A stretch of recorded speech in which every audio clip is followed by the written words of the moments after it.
ዛሬ እንግዲህ አንድ እንግዳ አለን። እንግዳችንን አይበላውና ከግንባሩ በታች ሁለት አይነት ይዞ ይወለድ ምን ታደርጊያለሽ?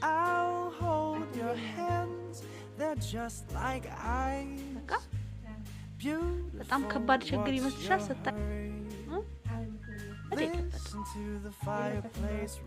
ስንት አይን ይዞ ነው መወለድ ያለበት?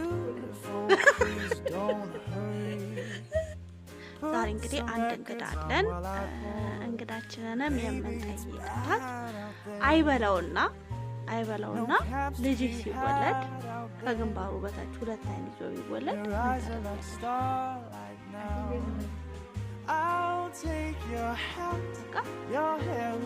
በጣም ከባድ ችግር ይመስልሻል ስታየው? ከግንባሩ በታች ሁለት አይን ይዞ